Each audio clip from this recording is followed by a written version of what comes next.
Okay, you say the F word, just don't say the... Oh no. I don't feel so good.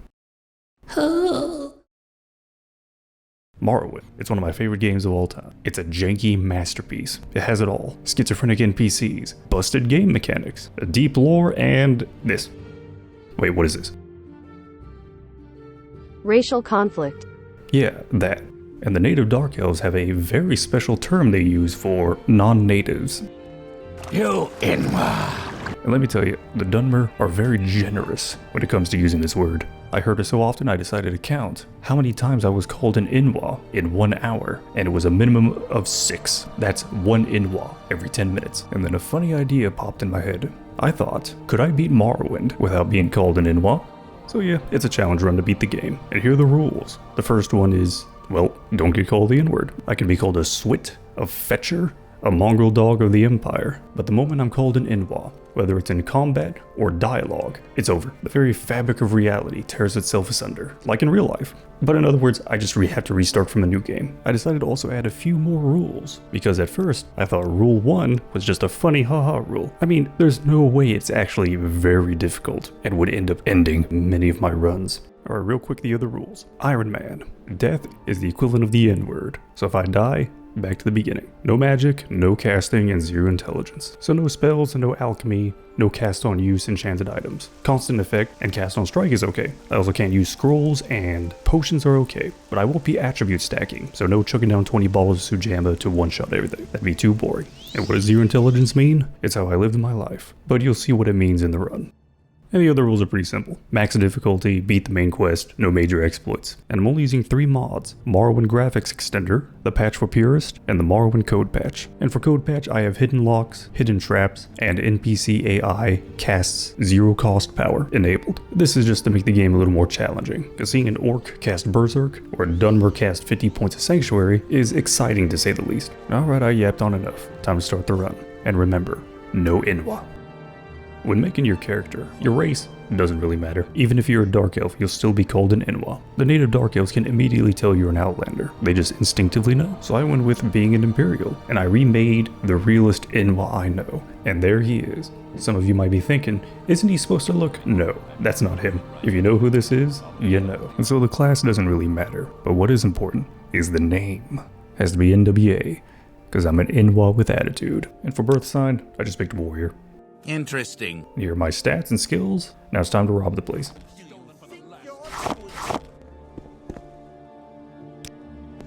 So we go outside, give Fargoth his ring, so we can up Aril's disposition and make more money after selling the limeware platter, because we'll definitely be needing a lot of money. We're not going to stay in Satanin, we're going to leave immediately, because I want money. We're going to get some very expensive items for very cheap. So the first place we're going to stop by is Sharan. We're going to go to Golden Bellarams. He sells a broken glass dagger for just 26 gold.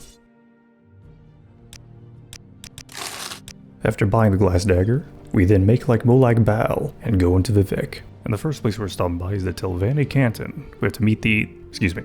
I don't know why the hitbox is so large on NPCs, they just body block you in narrow hallways. Alright, so after navigating our way around the Ordinator, we enter the Enchanter, the store, not him. He also sells a broken glass dagger for very cheap.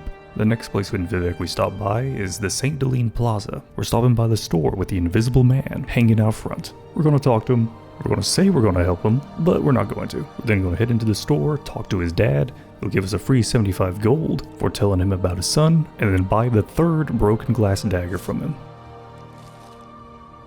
Alright, and then we leave and never come back. The next place we stop by is Nar Mok. There's a hollowed out stump in this town with something very good in it. There's only one small problem. I'm level 1. I can't jump high enough to get into it. So you'd think I'd be stumped, but check out this trick. It doesn't matter if you're in first or third person. As long as you're close enough and you can click on an item, you can pick it up while you're in the item menu. It's pretty good for stealing and getting items that are out of your reach. I'll be using this trick a few more times in the run. It's really good. And a short saunter north takes you to the Illinibi dungeon. And I'll just say it now, I have no idea how to pronounce most of the names in this game. I just guess and hope it's good enough. And you might have noticed that Illinibi is a little brighter than usual. That's because in post, I upped the brightness in these dark dungeons so you can see what's going on. I'll try to do this for most dark dungeons, because it can get really dark. Now, Ilunibi is the first very scary part of this run, not because it's a spooky dungeon, but because there are people that can call you the N-word here. Ilunibi is a 6th house base, filled with dreamers, and that's about it. Yeah, there's a lack of enemies here. That's because Ilunibi and a few other dungeons have a level list for monsters, and if you're level 1, nothing spawns. So a strat is to go into these dungeons at level 1 and get really good loot when there's no enemies, but we still have to deal with dreamers. So let me show you how I deal with dark elves in this run. I run up to them and I say, please don't say the N-word, please don't say the N-word, please don't say the N-word, and hope for the best. You're at the mercy of RNG in this run. So the best strat is to avoid interacting or confronting dark elves for as much as possible. And when you do have to confront a dark elf, the only thing you can do is pray. Pray that they don't hit you with the N-word. So let me explain how the combat dialogue works in this game. When a humanoid is aggroed, they immediately say one of their combat dialogues. And then they say another one at random intervals throughout the fight. And dark elves, male or female, are the ones that'll call you an Inwa. There are actually some strats to prevent them from using this combat dialogue. By defeating them fast enough, or stun locking them, and making them say their hurt dialogue, which will override their combat dialogue. Sometimes. It's all really dependent on RNG and luck. But that initial dialogue they say when they first spot you is the worst. You can't prevent it. You can only pray or avoid them. Which is kind of funny now that I think about it. Trying to avoid dark elves in Vardenfell, home of the Dunmer. That's like going to Japan and trying not to talk to any Japanese people. And speaking of luck, the first run is dead. But I'm not surprised. This is a challenge run after all, and if the first run went smoothly, then it wouldn't have been a challenge. Alright, second run, much better. And now we can get the treasure in this room. And using the pause trick really helps.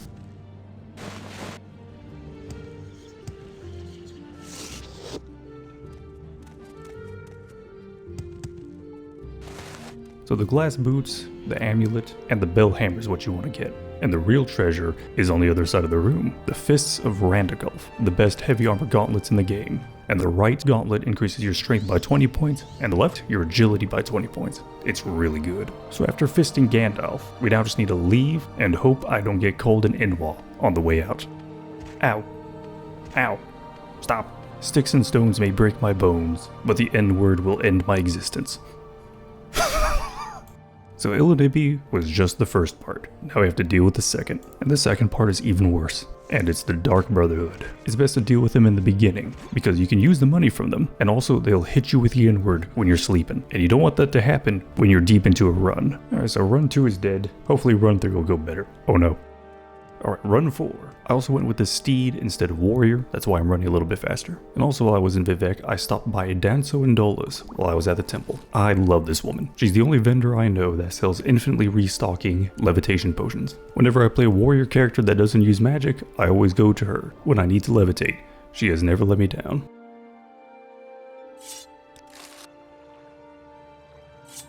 Alright, did the run like usual. Now just gotta deal with the Dark Brotherhood and hope nothing goes wrong. Oh. This is a lot harder than I thought it would be. Alright, run 5. And he didn't call me an Inwa.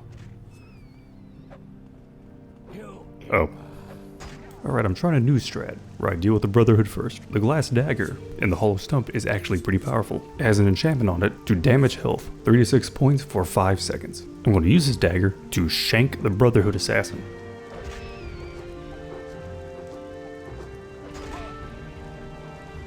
Oh no, he used his racial ability. I can't hit him.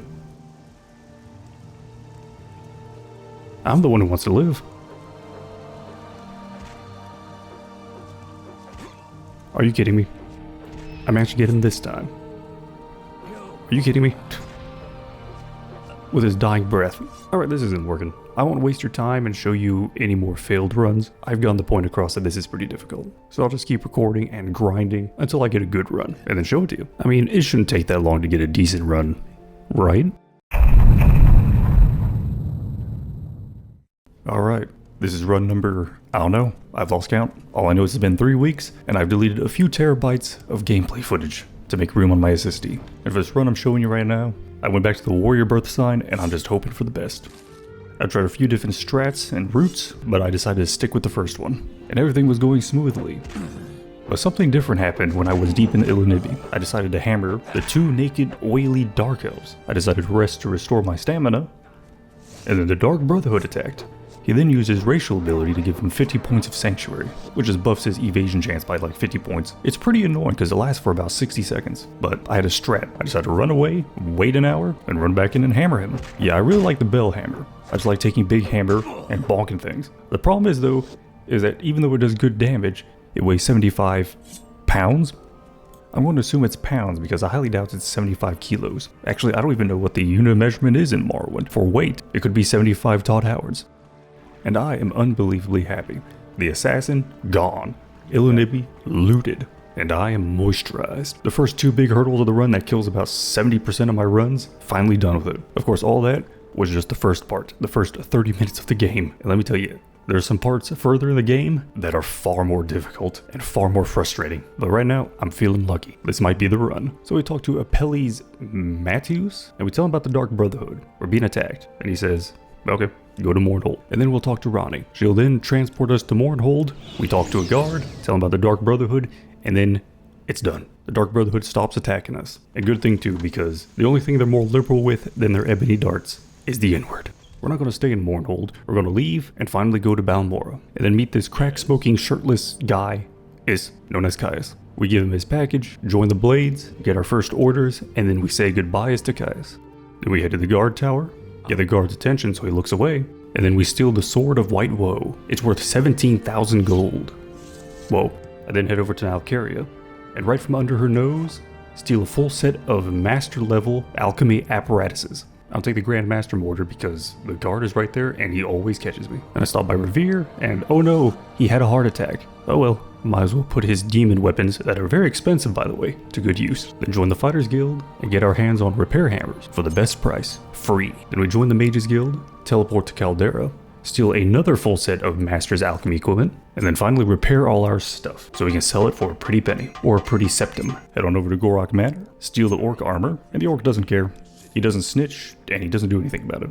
Then we finally meet the legend himself, the Creeper. He has 5,000 gold, and he buys everything at full price. And now we're going to do the Creeper Shuffle. It's pretty simple. Sell him the cheaper items first, wait 24 hours for him to restock his money, and then we sell him the expensive items, and then buy back the cheaper items at the same time. Then rest 24 hours again, then sell the cheap items back to him, and make a lot of money. Oh, and don't forget to buy the ancient Dagoth brandy. It's an incredibly rare alcohol that was apparently distilled long ago before my ancestors. Well, that's what an ash vampire told me. The brandy damages your intelligence and willpower by 20 points for 60 seconds. This is how I get my intelligence to 0, and it's going to stay that way for the rest of the run. And I started to wonder, why does the Creeper have such an incredibly rare alcohol? I mean, there's no way he's actually Barbas, the Hound of Clavicus Vile, right? That'd be pretty ridiculous. And after all that, I have 0 intelligence and a lot of money on my hands, like a real Inwa should. So yeah, this is pretty good. We got a big hammer, the Fistings of Randy, and 64,000 gold. If you do all this right, you can have all this within the first 30 minutes of playing the game. I then went to a pawnbroker, sold off all this stolen alchemy equipment, and now I have even more money. What am I going to do with all this money? I'm going to power level now, get my attributes and skills up as high as possible. Because during this run, it's not just the inward I have to worry about. I need to be able-bodied to handle everything else in the game. I mean, I have 0 intelligence. I can't use scrolls or alchemy or spells, so I gotta be prepped and ready. Balmora has a lot of trainers, so all I'm doing is going to these trainers, bribing them so their services are a little cheaper. So I start training with them and start doing some efficient leveling, which is pretty simple. Just level up a skill 10 times, and you'll get 5 extra points for the corresponding attribute to spend when you level up. So Spear 10 points for 5 points of endurance, and Athletics 10 points for 5 points of speed. And I'm also leveling up luck. I like making luck builds, and also I need a lot of luck to not be called the N-word. So leveled up to level 2, 3, 4, 5, 6, 7, 8. I also stocked up on supplies. I got lockpicks and probes from Balmor Andrani. Then I went to Nalcaria. She sells infinite restocking mark and recall potions, which will be very handy since I can't cast spells. Now there's no divine intervention potion, but I know there's an Omsivi intervention one. But apparently it's incredibly rare, and I don't know where it is. After stocking up on supplies, decided to do some of the main quests. Fad here wants a Dwemer puzzle box from Arkenthand. Yeah, I can do that. I have you.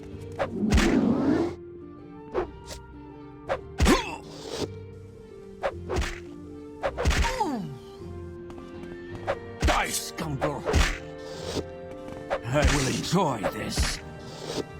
Pretty simple. No dark elves to worry about. Alright, back to Balmora, and we give Hazfat his cube. And you know what's next? More power leveling. Oh, This is the point where Dagoth Earth starts giving you wet dreams. Thanks. Alright, level up. 9, 10, 11, 12, 13. Oh, it's a sleeper. These guys aren't much of a threat, but it's still best to avoid them. Back to Caius. Give him the stuff. Now he wants us to talk to Sharngra Musgob over at the Mages Guild. She wants a skull. Okay, so we go and get it for her. Bring it back and back to Caius. Next he wants us to talk to 3 informants in Vivec. But before we do that, I stopped by a certain ebony mine near Balmora. I just walked in and then walked out. That's all you need to do. Alright, the first informant we meet is in the Vivec Foreign Quarter at the Black Shulk Corner Club, and I need to choose my words very carefully this next part. The Argonian Hulia is who we need to talk to, but he's being accosted by a couple of Dark Elves, and it's best to try to resolve this peacefully. If not, we might get hit by a triple Inwa. You Inwa. And you see this man? Or Myrrh? Do not talk to this Myrrh under any circumstances, because the very first thing he'll hit you with is a hard wah when you talk to him. He also calls Hulia a filthy lizard, but I don't really care. There's only one slur that has power here. After peacefully resolving the situation, we go to Jabasha's bookstore and pick up the Progress of Truth. I have a feeling we might need it. Next we go to the St. Olm's Plaza and visit the haunted house. Pick the lock in the basement because there's something or somebody here. Hey, it's Drambarrow. When we talk to him, we can tell him about the mine we visited. Turns out it was an ebony mine and its location is pretty valuable. So he rewards us with a weapon of our choice. And not just any weapon, a Daedric weapon. And I go with the Daedric Katana. It does good damage, it's lighter than the hammer, but now I have the power of Akavir and anime on my side. We go down to the Wasteworks, and here we find a taxman wearing a skirt. He passes away from mysterious circumstances, and we take a skirt. I look much better in it than he ever could. We find a Diranir, another informant, in the sewers, and apparently the taxman was giving her trouble. By getting rid of him, we helped her out. What a coincidence. The last informant is Mara Milo. She takes us to the back of the library and tells us to get the Progress of Truth. What a coincidence. It's almost like I played this game before. And if you don't want to buy the book, you can just steal it from the library. It's tucked away in the corner. Back to Caius. Talk to an Ashlander in Oldrun? Alright. So we meet Zain Subani. Normally you're supposed to give him a gift, but I'm just going to bribe him and skip that part. He tells us about the Urshulaku and the Nereveran cult. That's what we need to know. Back to Caius. Again. Go to the Urshulaku camp? Alright. But before that, we're going to stop by Margon. There's a friendly Jamor in the temple here. We're just going to stop by and say hi. You can taunt him, and he's got some interesting dialogue. He retorts back, calling me weak, something from the wrong end of a Guar, and oh, that escalated. And oh no, he passed away from mysterious circumstances. Now we go to a pretty cool place called Cool, and from there we go to the Urshulaku camp to the east, while making sure to avoid these Dark Elves camping nearby. They are hostile, and they will hit us with the N-word after getting harassed by cliff raisers. Along the way to the camp, I decided to stop by Drew Skashti, Dwemer ruins that house a bunch of vampires, but also has some really good loot. The only thing I'm getting here, of note, are the Daedric Greaves, the Ebony Boots, and the Dwarven Crossbow. There is a vampire here with an almost full set of ebony armor. I would like it, but I'm not messing with her. She will one-shot me, so I'm just going to leave the dungeon. Over at the Urshulaku camp, Zabamund isn't too friendly, but with the power of money, we can now talk to the Ashcan. So we talked to Sulmatul, he wants us to prove ourselves and get his dad's bow from the burial ground. So along the way, I decided to rip off my shirt for some reason. I don't remember why. It's a good idea to bring some levitation potions, because there's some good loot here. And besides that, nothing interesting happens here. This may be a Dunmer burial ground, but ghosts and skeletons can't talk, so they can't call us the N-word, no matter how much they want to.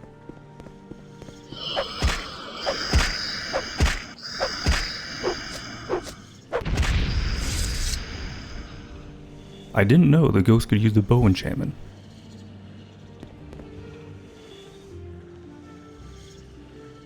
Here's your bow.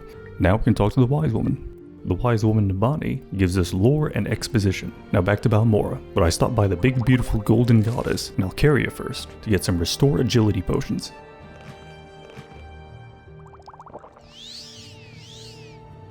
Now back in top shape. Oh, another sleeper. Hey, what's up, guys? Did I forget something? Oh, I forgot to ask the wise woman if I passed the test. Alright, back to Urshulaku. Pass test. Back to Caius. Now Caius wants us to assault a 6th house base called Illinibi. That name sure sounds familiar. But first, sold some stuff, restocked on items, and leveled up. You know, Caius, we look unusually similar. Greetings to you. A pleasure to meet you. Oh no, the pleasure is all mine. Digother, please stop giving me wet dreams. I'm trying to level up. Alright, 100 speed. Now I can go fast. I got my marksman up. Now I can use that dwarven crossbow I picked up earlier. And also level 16. And now we're at Fort Buckmoth. There's a woman over there. But I'm not going to talk to her. Because why would I go out of my way to talk to a woman? I'm too busy playing Morrowind. So we talk to Raisa Pulia, and she tells us to go to Ilunibi and Narmok. Wait, why did I come here? I could just gone straight there. Alright, back at Ilunibi, and all the dreamers respawned. I thought the dwarven crossbow would help, but it turns out combat dialogue has quite a bit of distance to it. And if I'm not careful, I could be sniped by the N-word. And I got really lucky. Ilunibi went really smoothly, I wasn't called an N-wall once, went ahead and fought Dagal the Gares, and he gave me Corpus. Cool. Hey Kaius, I have AIDS. You'll meet Divaith Fur? Okay. So at Divaith's tower, southwest of Sadrith Mora, we first meet Beta, one of 4 daughters of Divaith Fur, who are also his wives, and his clones he made in a test tube. Yeah, Divaith is a pretty interesting character, but I have more pressing matters, like not being called an Inwa. So we meet Divaith Fur, give him a gift, ask him for help, and he wants a pair of boots. Okay. So we go down his basement and we meet Yagrim Bagarn. Now I know how to pronounce his name, because he has unused voice dialogue. Here, take a listen. A visitor. What brings you to visit Yagrim Bagarn, Master Crafter and last living dwarf? You know what? I'm just really impressed with Bethesda. I can't believe they managed to perfectly recreate what the average Morrowind fan looks and sounds like. Alright, so we deliver the boots, and we're cured of Corpus. Well, not technically. We still have it. We're just immune to all its negative effects, and also immune to all diseases. And we also don't age. Cool. Now there's an amulet I want, but it's in a locked box, and my security level is too low, so I gotta get the key the intended way.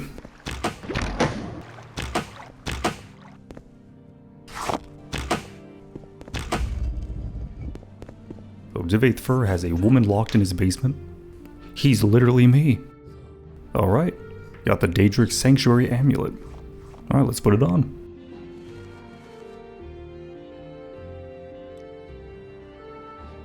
And so we get transport to Magos Valar. We have to fight a Dremora to the death. And after winning, we get his unique weapon, the Daedric Croissant. A very unique looking weapon. I'm not going to use it too much, I only really got it so I can make that croissant joke. Hello, Caius. You seem like very good company. So when we talk to Caius, we get some bad news. He's leaving. He leaves us in charge of the blades, and we're tasked to go find Maramilo. He gives us his shirt and pants, and then we say goodbyes to Caius for the last time. Well, Milo is gone, so we're going to sneak into her room like a pervert.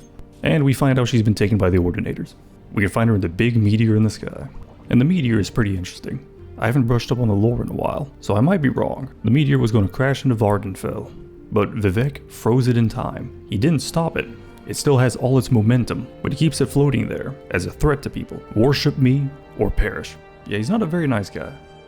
Now this next part is a run killer. When we bust in to save Milo, there's a part where a bunch of Ordinators become aggroed, and they can all call you the N-word. There is a safe way to enter the prison though, but you need to be a high enough rank in the temple, and I'm not doing that, because I live life on the edge, because I love edging.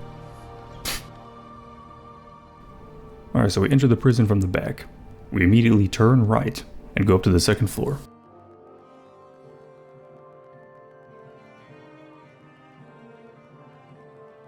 And once we get to the prison keep, we unlock it, and just pray.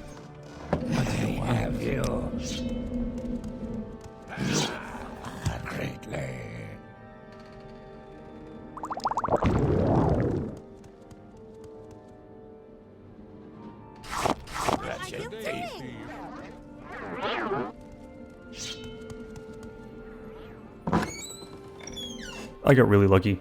That went great. And before going into the prison, it's a good idea to get a scroll of divine intervention. Milo will need it to escape. So now we meet the dissident priests behind this portal. When I heard portal, I was expecting a huge interdimensional glowing gateway, not something that just swings open during a certain time of day. Oh well. So we meet the head priest, get the lost prophecies, back to Urshulaku, time for the third trial. But before that, I went back to the Dwemer ruins with hard to pronounce name and finished off the vampires there. Now that I think about it, all the Dwemer ruins have a hard to pronounce name. Got my hands on a full set of ebony armor. Looking good. Now for the third trial we need to get a bunch of stuff from Kogrun, but before that we're going to stop by Falas Marion. It's nearby, and we're stopping here because there's the master trainer for marksmen here. We're going to use the services to level up as much as possible. Level 17.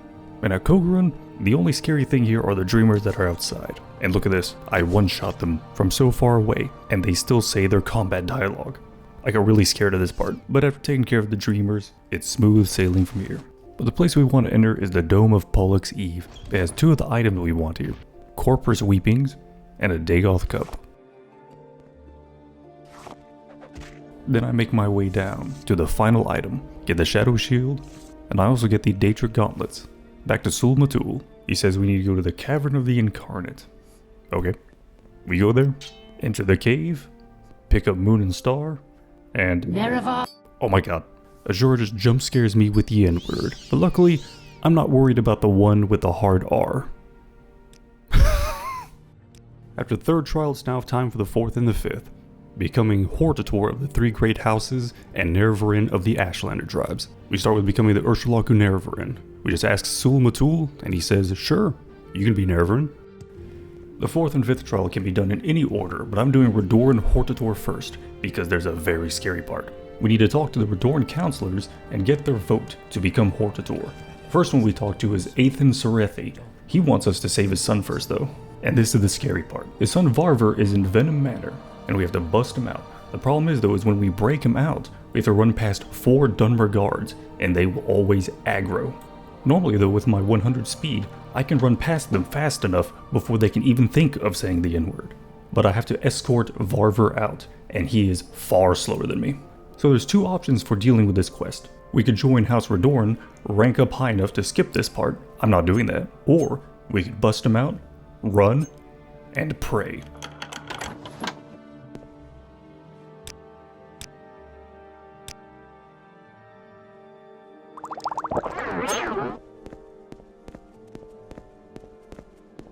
I have you!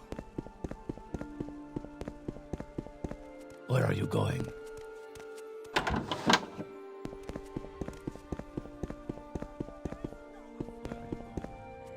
There's someone watching me. Whew, let me tell you, I was clenching during those 30 seconds. Just one mistake within that 30 seconds would have cost me 7 hours of progress. Return his son, get his vote, then it's time to go get the vote of the other counselors.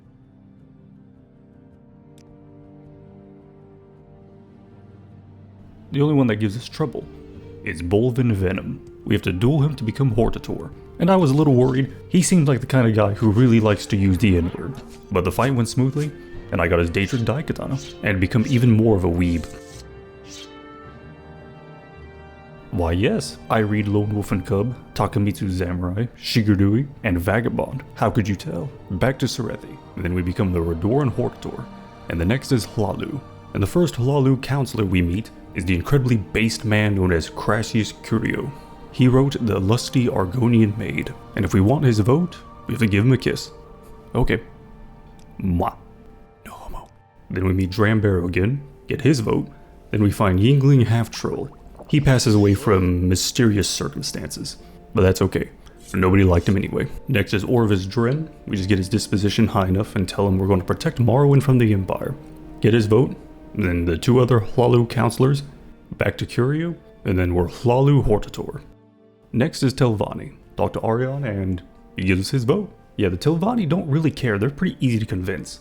The only problem is getting to them. The Telvanni don't believe in stairs or ladders, they think they're for peasants.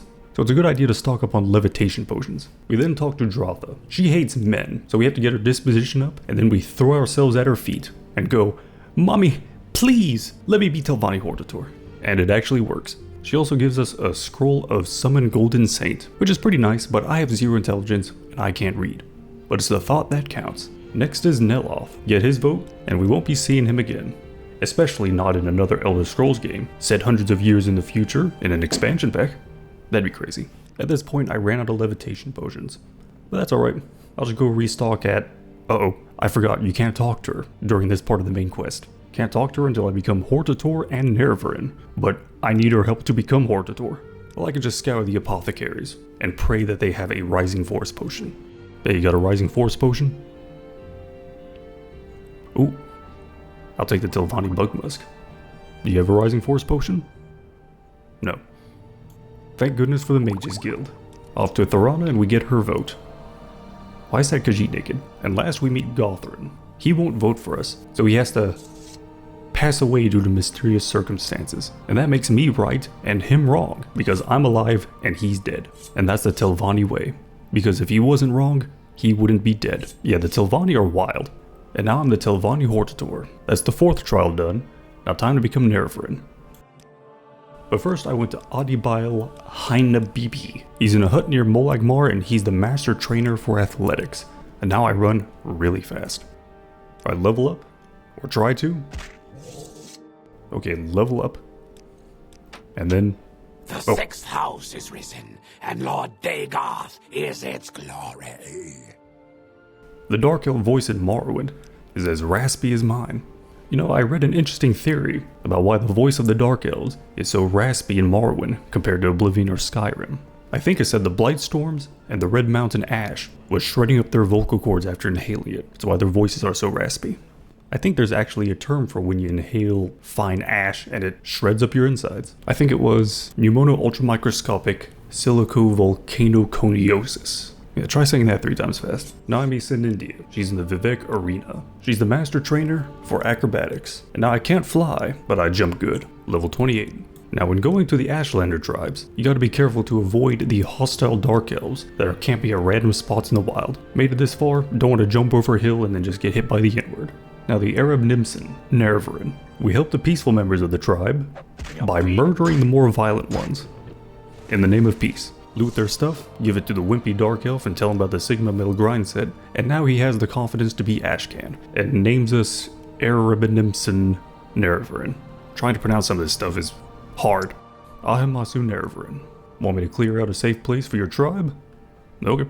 Go to the Daedric Ruins, talk to the Ordinators, tell them we're looting the place so they don't get mad at us. Clear the place out and there's only one Dark Elf to worry about. Escort quest. And finally Ahemasu Nervarin. Okay, Zainab Nervarin. Cowshot wants us to kill a vampire. Okay.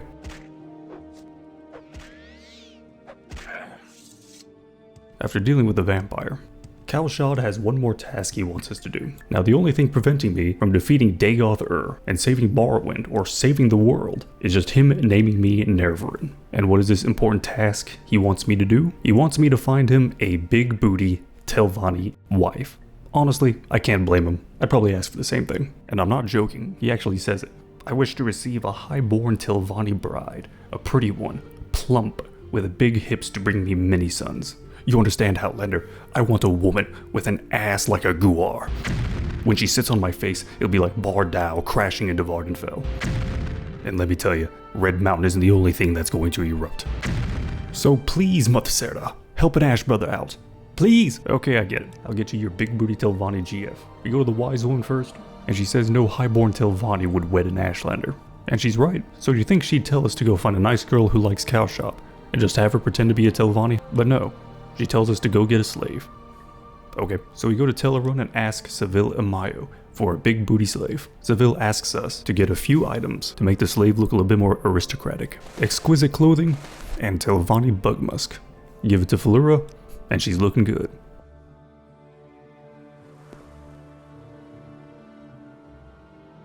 Cyrodiil? Escort quest. Hey Cowshab, here's your Telvanni GF. He says thanks, and her booty could be a little bigger. Alright, he names us Zainab Nervarin, and we're done. But all joking aside, I actually do like the ending of this quest. Cowshad said he'll take good care of Flora, and he does. If you come back later and talk to the two, Flora speaks highly of Cowshad, is happy, and asks us to visit again when she has many children. And if you talk to Cowshab, he whispers to us that he knows we tricked him, and he's not angry. In fact, he's even happier with Flora than any Telvanni woman. He also likes the idea of a cunning Nervarin. Cowshad also gives us a exquisite shirt as a wedding gift. So apparently the two like each other, and they're happily married. That's good. But you know who the worst person is in all of this? The wise woman. Cowshad thought we were getting him a big booty Telvanni GF, The wise woman was the one who said, hey, go get a slave. In fact, wasn't the slaver her friend? I think the wise woman just sent us over there to give some revenue to her friend's shady slavery business. Man.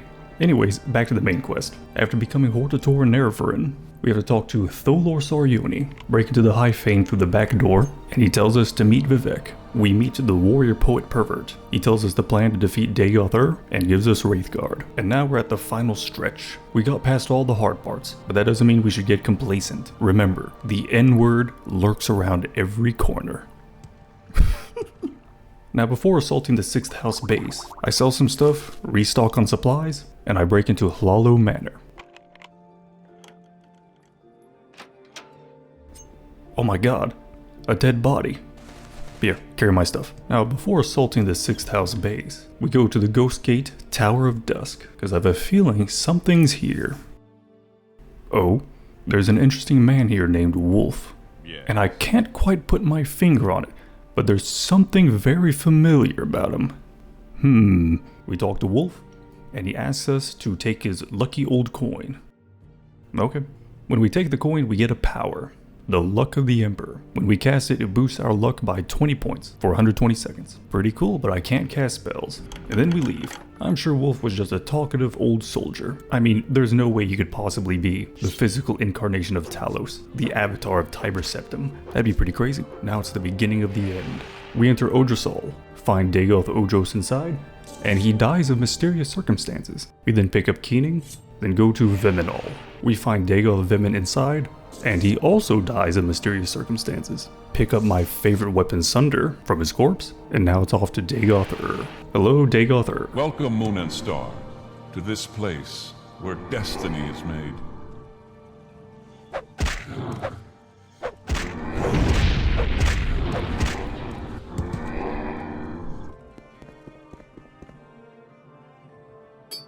Now what I'm showing you here is a previous run. In this run, I did not stock up on levitation potions, and I thought I'd play it safe, so I went down the walkway. I didn't want to risk breaking my legs, and I forgot there was a dreamer back here. I defeated him without any hassle, but there was a second one. All I had to do was just get past him, and the challenge would have been done. But you know what he's about to do. I've never been so upset at being called the N-word, but in the main run, I came. And I also came prepared. What a fool you are. I'm a god. How can you kill a god? What a grand and intoxicating innocence. How could you be so naive? There is no escape. No recall or intervention can work in this place. Come, lay down your weapons. It is not too late. What are you doing? What are you doing? Stop! This is the end. The bitter. And I nearly crapped my pants here. I did not expect Dagoth to do that much damage, but luckily I have the reflexes of a cat, and also stocked up on a bunch of healing potions.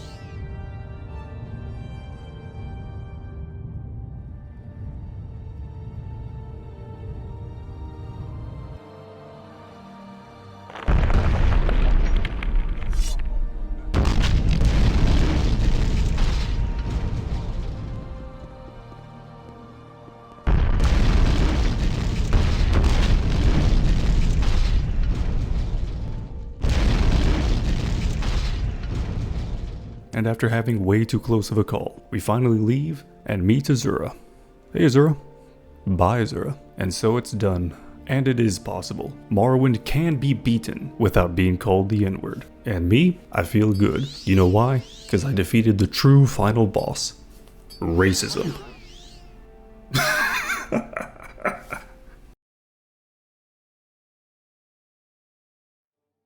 Oh? Did you think it was over? We still have such interesting characters to meet, like furries, and this woman, who had sex in public, in a bar, and then she passed out, because of pain, from a barbed cat schlong. Time for the next part of this challenge. Can you beat Tribunal and Blood Moon, without being called the N-word? Now before going into the expansions, I need to prepare. There are really strong enemies, with even stronger N-words. So the first place I'm stopping by is Galum Daius. Pick up the Daedric boots and the shield here. The tower shield can only be found on Golden Saints, and I don't feel like grinding them. I then go to the Tower of Dawn Ghost Gate and talk to Rallin O'Thravel. He passes away from unusual circumstances, and I get the bow that smells like ash yams. I then decide to go get the Dragonbone Cuirass. But I have 0 intelligence, and my lockpick skill is too low, so I guess I'll go get the Lord's Mail instead. Ebonheart is a pretty interesting place. It has 2 of the best chess pieces, like 2 minutes away. Next is Marvani Ancestral Tomb, and pick up the Daedric Face of God. Then it's time to power level. With the Shodwin, the Master Trainer for Heavy Armor, Rishajir, the Master Trainer for Sneak, Ulm's Drathan, the Master Trainer for Longblade, Shardi, or Shardai, the Master Trainer for Block, and Ernsei Lurvu, the Master Trainer for Blunt. Weapons, not Moonsugar. And look at that. A bunch of skills at 100, and we're prepped and ready. Off to Mournhold, City of Light, City of Magic. I tried to get the guards to say the line, but I went up to a dozen of them, and they didn't say it. You know, Platinius Marrow, you look a lot like someone I know. In Tribunal, we only have to do the quest for the temple. So we start by talking to Fedris Hlur, and he wants us to deal with goblins. Okay. Oh boy, the sewers. Now the goblins aren't much of a threat. Well, actually they are, they're really strong. But what I mean is, they're not racist. There's really no risk of being called the N-word by them. So I would basically just do this quest like normal. A naked guy surrounded by dark elves. Not my problem. So we bonk the war chiefs, bonk the traitors, and then we return to Fedris Hlur, get our reward, and then he tells us to talk to Gavos Drin, but first restock on items, and I finally use my level ups, level 52. Hey Drin, want me to take some bum and purify a shrine? Okay. This is an escort quest, so we have Ervel Dolny accompany us. He seems like a nice enough guy. I'm sure he won't give us any trouble. Oh boy, sewers. Now down in the sewers it's all undead. Not much of a threat. Now the only threat down here is a member of the Black Dart Gang. He has some powerful darts and the N-word. But after taking care of him, there should be no more problems. It's all undead from here. And the undead can't use the N-word, even if they wanted to. Just a bunch of skeletons down here shouldn't be a problem. Who said it? There's no dark elf down here. The only dark elf here is Ervel. It was him. Hold on, this run is still safe. The rules state that if I get called an Inwa, it's over. But he didn't call me an Inwa. He called the skeleton an Inwa. So the run is safe. And I am not just correct, I am technically correct. The best kind of correct. And don't bother arguing with me. I have a gold medal in mental gymnastics. You can't win. So the run continues. Purify the shrine. We then open up a tomb. Something smells. There's also a weird looking wall. I'm sure it's not important. Drin gives us a spear, and Fedris wants us to get the Barlazar's Mazed Band. But there's a weird disease going around. Sure, I'll deal with this side quest. Naril and Darren wants me to deliver some potions to help the sick. Okay. I'm back in Darren. Whoa. Rats.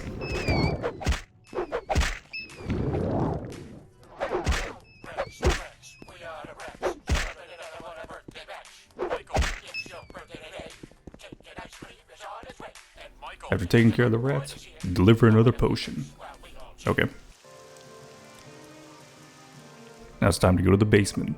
There's a knocked out Ordinator and Shunari Eyefly. Shunari saw us go into the tomb, but she won't tell us more until we cure her disease. She doesn't trust potions, so we have to get her a scroll. And Darren will give us a scroll, and we go to Shunari. And she wants me to cast the scroll on her. And we can't continue the quest until we do. I have 0 intelligence. I can't read. Oh no, she passed away from her disease. Well, I'm sure there was nothing dangerous in that tomb anyway. Back to the main quest.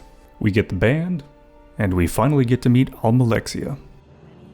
Hello, Mommy, Almalexia. We give her the band, and the city's under attack. So we help the guards with these mechanical creatures, report to the captain, and then investigate the hole. Cool.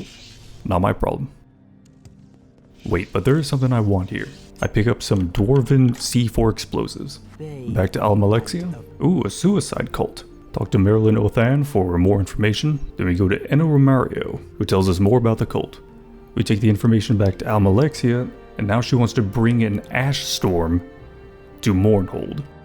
Sure, that's a very sane and rational thing to do. And we're also very sane and rational for going along with it. Oh yeah, there's a wood elf here. Don't make eye contact. Alright, go down and enter an amazing looking room. Activate the machine. I also stop by Norinander, and I also get some pyroil tar. I then levitate up, get the Daedra left pauldron and the cuirass. Now just the right pauldron left for a full set. Back to Almalexia. She's pretty happy about the storm, and now she wants us to find one of her missing hands. Her hands come off, we find him, and he's pretty strong. But the most dangerous thing about him is the N-word, and he didn't say it.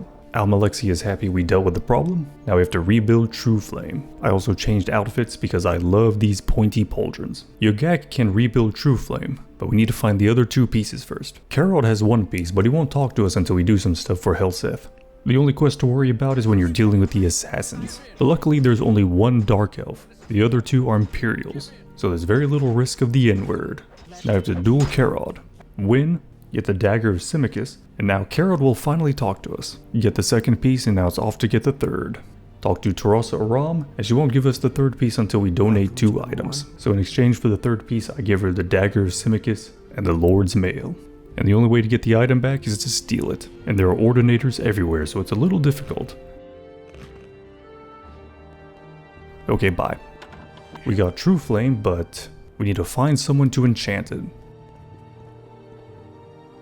I could eat a baby's arse through a sewer grate. Yeah, me too, buddy. Wait, what? What did he just say? Okay, I'm just gonna leave. I've heard weirder things in my life anyway. We then go down and meet the ghost of Radak. I'm not gonna bother pronouncing his last name. He uses the pyro oil we picked up to bring the flame back to True Flame. Hey, I'm Alexia. Sothasil has gone mad and we need to go to his Clockwork City and stop him? Okay. Ooh, this room is ominous. I sure hope one of those machines doesn't come alive and fight me. Oh no, it fell over. We should apologize to Sothasil for breaking one of his toys. Uh-oh, he's dead. Mission accomplished. Almalexia proceeds to monologue for 5 minutes straight, and then she passes away due to mysterious circumstances. Pejra, Bijra. Now there's just one more thing to deal with, and then we're done with the tribunal. Hey Gaynor. No, I don't have any money to give you. I got no money myself. Well, he got pretty mad, but I'm sure he just needs some time to calm down. Hey, it's Gaynor, and he's got a full set of ebony armor. Oh, he's still mad.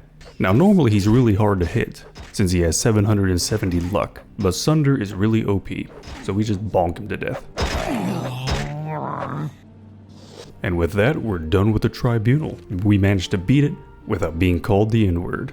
It wasn't too bad, but it was much easier than the main quest.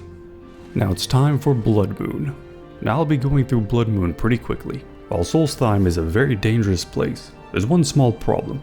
There's no racism here. There's no Dark Elves to fight here, so there's really no risk of being hit by the N-word.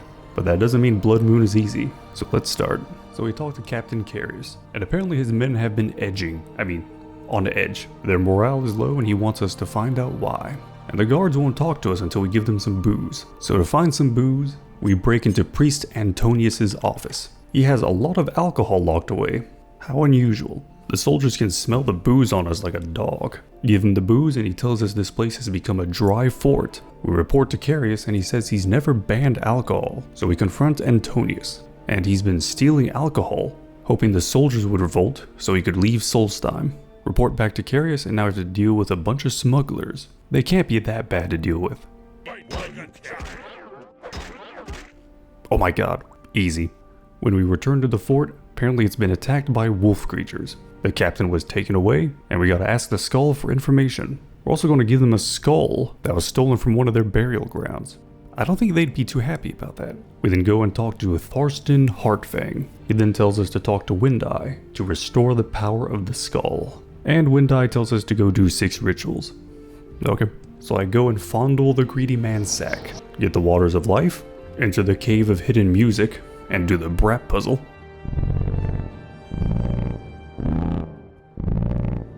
Free the light from its ice prison. I jumped into a group of Spriggans and almost got stun-locked to death. Get the seeds off the blue Lilliputian.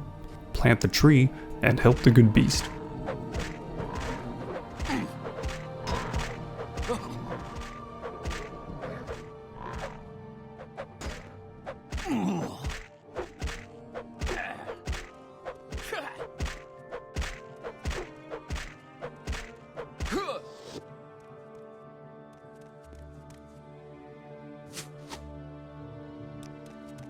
back to Heartfang, and he wants us to help investigate a crime. Icemane stole some furs, and he wants us to find the truth.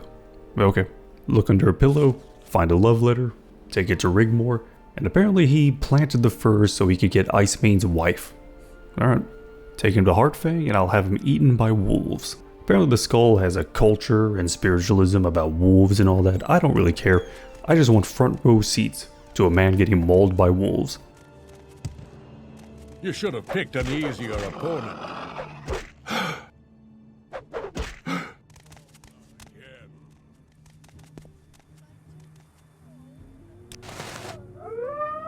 Oh, and for completing the trials, apparently we got a mace that weighs 90 Todd Howards. Now Heartfang wants us to investigate the lake, and apparently it's on fire.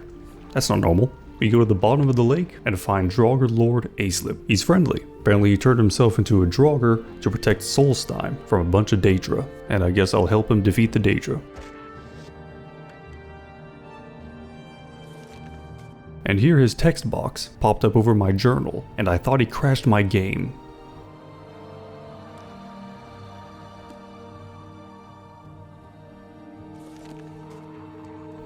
But apparently not. Goodbye, slippery ass.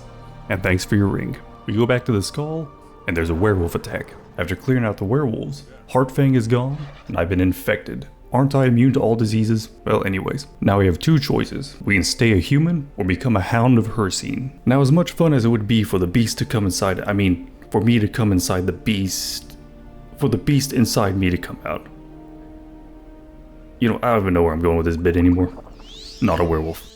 Alright, now we have to go get the Totem of Claw and Fang. It's in the tombs of Scalara, and there's a lot of werewolves. But with 100 speed and 100 acrobatics, we can easily navigate around the werewolves. And acrobatics is a good skill. It's very good at throwing off enemies and messing with their AI. So this should be easy.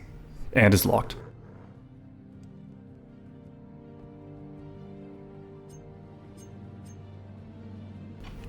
Come on, come on. Easy. Now the wrist dog is next. And the only interesting thing that happens is this one really cheap part, where the game just spawns 3 werewolves from point blank. And after taking care of the werewolves and getting the spirit bear's heart, you return to Windeye, if he's there. Yeah, during the quest, at this point, he just disappears sometimes. There's only 2 things to do: reload a save, or use Chim.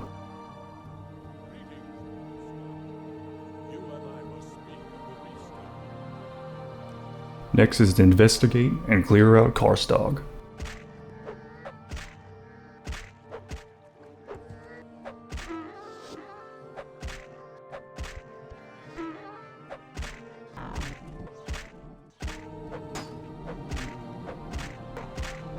Don't forget to levitate to the top of Karstag. In the room up there, in a crack, is the Daedric Right Pauldron, the final piece for a full set of Daedric armor. Man, it's been a long night. A quick nap wouldn't hurt. Oh no, when I woke up I was surrounded by 4 big werewolves. I would totally hate that if it happened to me in real life. Haha. I'm doing a bit. I'm not a furry. I think. And now we're at the hunting grounds where we meet Hircine. He monologues for a bit about the hunt, and then begins the hardest part of Blood Moon. Now I have a route I practiced to get through this without dying. There's a few important things to have first though. That's a lot of potions, 100 acrobatics, and an enchanted weapon. And the route is simple. It's just going through the maze and jumping at specific moments so the werewolves don't hit you. And the werewolves here are very different from the normal werewolves. They have insane amounts of HP and they hit like a truck. So it's better to just run past them. And Heartfang's a werewolf, and he already has the second key. Now one weird thing I found was that if you hit him with an enchanted weapon, it skips his dialogue, preventing him from turning into a werewolf. Now the fight is easier, but it's still pretty hard. Heartfang has an enchanted axe that has 100% weakness to frost and does 30 to 50 points of frost damage on hit. So it does a lot of damage.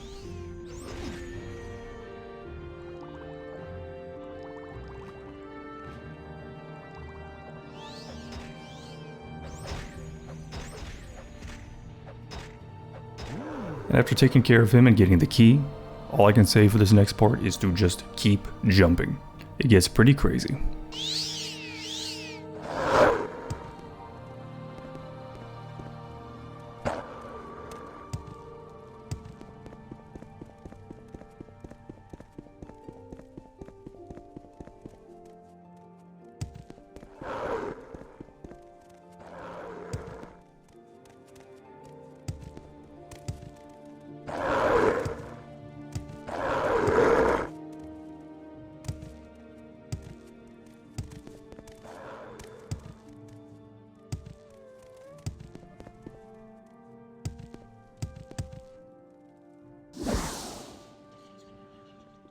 now for the boss fight with the frost giant Karstag. He dies due to mysterious circumstances. Then Hercene shows up, and he also dies in mysterious circumstances. And once I'm out of the hunting grounds, it's all done. I managed to beat Morrowind, Tribunal, and Blood Moon without dying, and more importantly, without being called the N-word. And all I can say is that this challenge took a while. If you made it to this point of the video, thanks for watching, and bye.